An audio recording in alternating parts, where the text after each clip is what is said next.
certainly a lot of things. So there, Atilana, alam ko, ano naman siguro ang iyong katanungan o mapapayo sa ating mga young napakabatang kandidato Opo. dito. And as you know, Atilana, as she mentioned earlier, she is in her pre-departure stage of her life. Even though but I pero told, late departure. yes, but I told her already that, you know, unfortunately, her plane has been delayed indefinitely. Oh, that's good.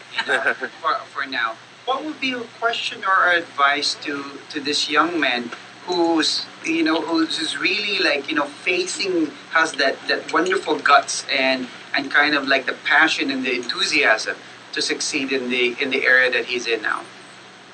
This is coming from a senior citizen, okay, Karlo?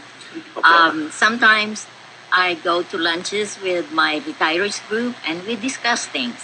And one of the things that they brought up when they talked about you is that, what have you done for Guam? How come you went right to the Congress candidacy instead of starting from mayor of Dedido or senator? So I didn't know how to answer that. So if you can explain. Yeah, so, you know, na-mention ko po kanina na, you know, my background is international national politics. I've worked at the American Embassy, British Parliament, the White House. But really, one of the things na talaga pong gusto kong i-change is the idea that this is a ladder. It's not. A lot of people see the seat as, you know, you begin low and then you work up, and then after decades, you know, you take the seat to kind of finish off your political career. But, you know, it's not a ladder. You know, it's a job just as every other job. And when I am out there speaking about my background, I think about it as a job application. You know, so I put forward my background and my requirements, my educational background, and hope that the voters see that, you know, I'm qualified for this and that this is something that I'm doing to help out. Okay. But yeah, no, thank you. And I really am open to any questions. You know, I know a lot of people want to get to know me better, and so I'm really eager to be out there and speak to people and as well. one senior citizen even made a comment that, you know, one good step forward for you at your age would have been an assistant to Madeline. And in fact, there was one guy who just point blank told me that, you know, Carlos should not be attacking Madeline.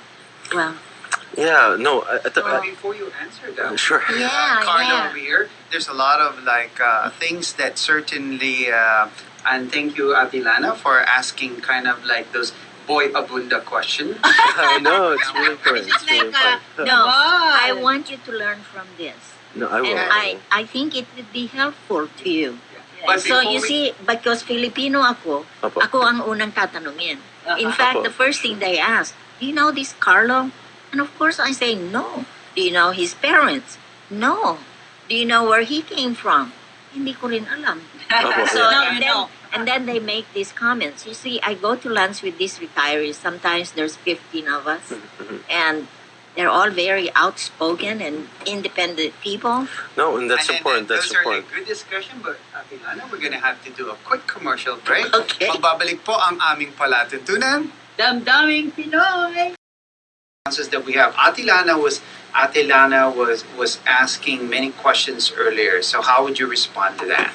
Yeah. So you know, my personal response is that this we have to look at these seats as not seats of office that should just be taken for granted. I really do think that, you know, we have to hold our leaders accountable, and when I you know, mention the congresswoman or mention her office, I always make sure I mention her office because these are decisions made by her office, and not a lot of times not even by herself. And so it's you know, when decisions are made that have negative impacts, I think we have to say what those negative impacts are, and that's not, you know, in the same way that if say, you know, you had a job. And you're doing, and you're not delivering on what you've promised, your boss would probably come to you and say, you know, why haven't you done this or that? For us, you know, in politics, the boss and the supervisor should be the people the people should be out there, demanding more from their leaders. And so for me, we're offering an alternative. We are, just pointing out things that actually happened. When we talk about war reparations, for example, those decisions were made. When we're talking about the way the buildup is going, these are actually what's happening factually. And so I'm always sure not to be disrespectful, and it is, but at the end of the day, we're offering a choice for people, whether to go with where we have been, or to try to move forward with our politics here.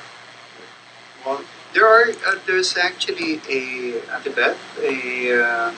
Question? a comment over here coming from our text messenger, and it says over here it's a question, and once again, everybody has all the right to their own respective opinion, and as you know, when you are in public service, some hard questions are going to be asked.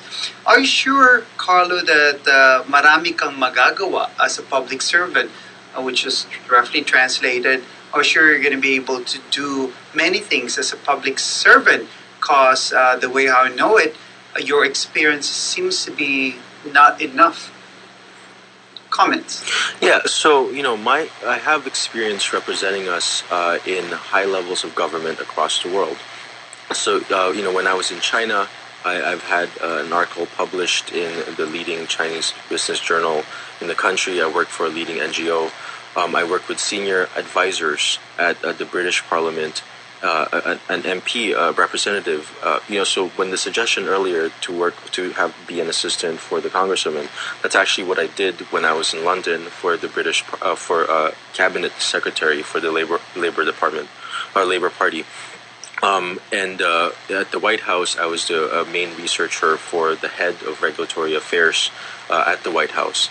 And so really, when I'm comparing myself, not even with the congresswoman, because, I very much admire and respect her years of service, but for example, my general election opponent, if I was to win, which is Senator Blas, it is a more international and a more national breadth of experience, but really also at the end of the day, it is the ability to talk and argue about the things we need. The way that I am asked these questions, I'm very open to them, because if I was to go to DC, I would face much harder questioning and from people who don't even know me and would like to tear me down.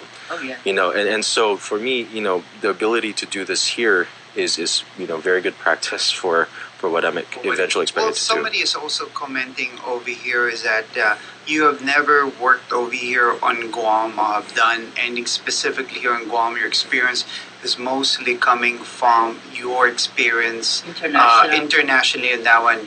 The question of the person over is that, do you really know the pulse of the people of Guam? I grew up here. I went to elementary school here. I went to public school here from elementary till high school.